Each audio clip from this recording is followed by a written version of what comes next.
This is Radio Taiwan International.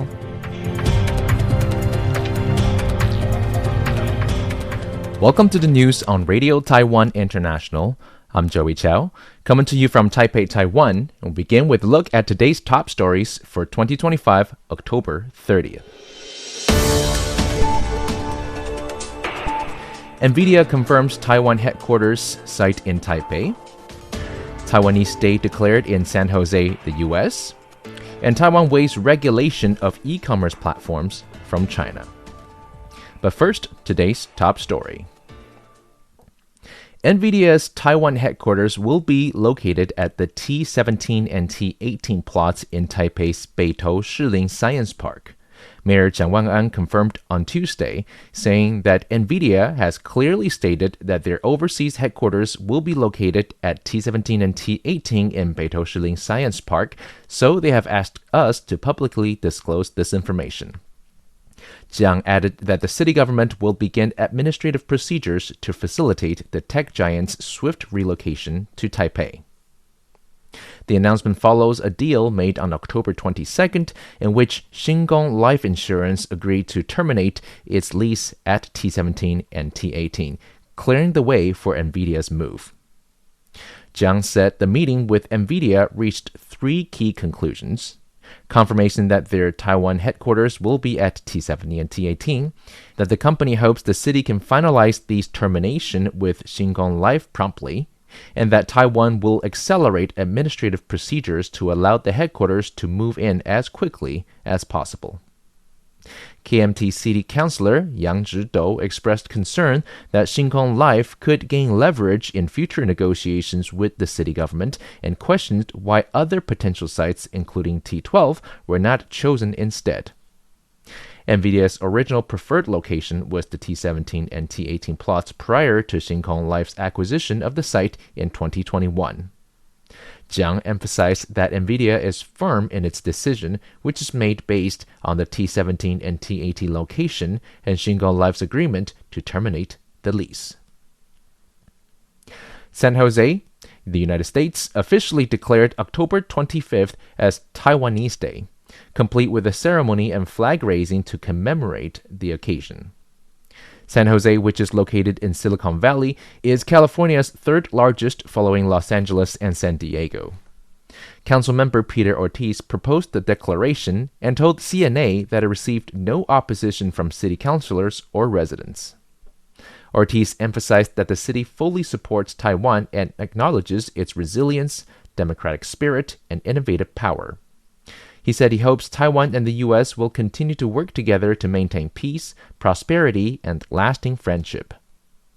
San Jose Mayor Matt Mohan and Taipei Economic and Cultural Office in San Francisco Director General David C.H. Wu Zhixiang were among those in attendance at the ceremony. Wu highlighted the contributions Taiwanese Americans have made to San Jose and the San Francisco Bay Area in technology, economic development, and more. He said recognition through Taiwanese Days demonstrates a strong friendship and shared values of freedom, human rights, and democracy.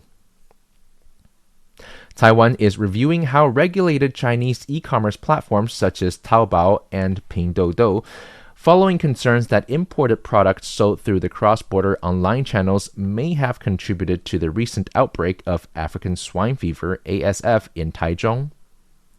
Premier Zhou Rongtai has instructed authorities to ensure that the foreign platforms comply with local regulations or face removal from the market. Economic Minister Gong Mingxin said that cross-border e-commerce involves transporting small packages and security checks. Cross-border e-commerce involves transporting small packages, security checks, and taxation, which may involve the Finance Ministry and other units, such as the Transportation Ministry. Therefore, we still need the Cabinet to convene an interministerial meeting to finalize the decision. Gong also noted that Chinese businesses are regulated in Taiwan by industry type, but e-commerce is not a formally recognized industry category. He said an online platform often overlap with other sectors, such as advertising, which is restricted for Chinese companies, meaning additional coordination with the Mainland Affairs Council and the Digital Ministry is needed. A Taiwanese researcher testified before Wisconsin lawmakers this week, exposing how Chinese companies and United Front networks are expanding their influence across the state. The Wisconsin state legislature recently held a public hearing examining the growing footprint of Chinese enterprises in U.S. logistics and real estate sectors. The session drew on findings from former CIA analyst Peter Mattis's research on Chinese Communist Party (CCP's) infiltration strategies, presented through testimony by Taiwan-born Jamestown Foundation researcher Cheryl Yu Xueli. Former U.S. Ambassador at Large for Global Women's Issues Kelly Curry also attended in support. Yu told lawmakers that the CCP's military-civil fusion and United Front strategies have deeply infiltrated private companies, blurring the lines between civilian industry and the military, even in the United States. She said Beijing aims to ensure that industrial, logistics, and infrastructure resources can be swiftly converted for military use when required.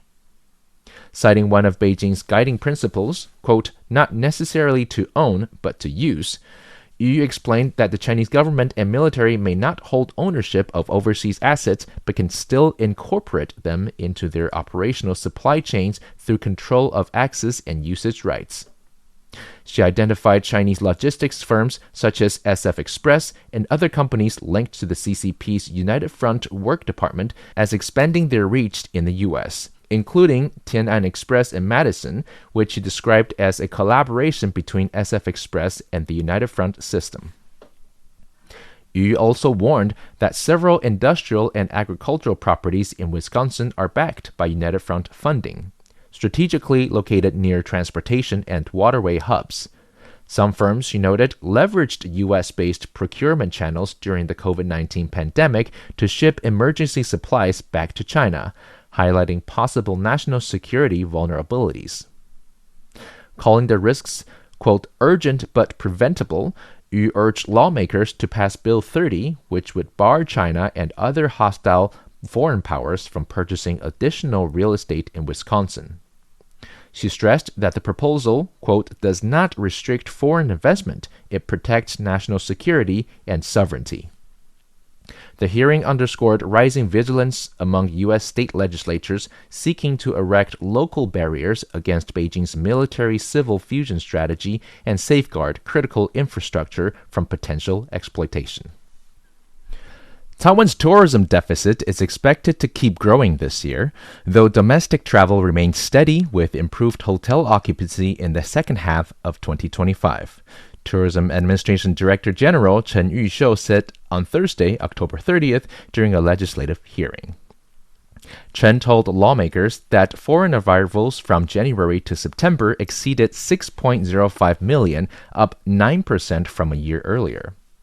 Japanese travelers topped 1 million a month earlier than last year, while visitors from China rose 62%.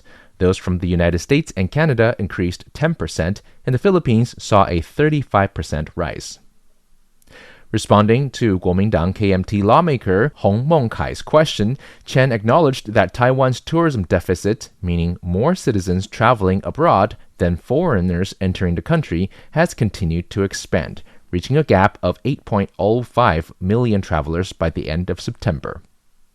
She noted that while the imbalance may break previous records, outbound travel also contributes to national income and does not hinder domestic tourism, which outperformed last year's figures in the first half. Chen added that Taiwan's main domestic travel challenges lie in its convenient transport network, leading many to take same-day trips without overnight stays. However, hotel occupancy improved in recent months. She also clarified that under the cabinet's newly approved cross-border workforce scheme, mid-tier hotel positions include housekeeping, cleaning, front desk, and food service roles. Thanks for joining me for the news. I'm Joey Chow. Stay tuned for another 50 minutes of English language features brought to you by Radio Taiwan International.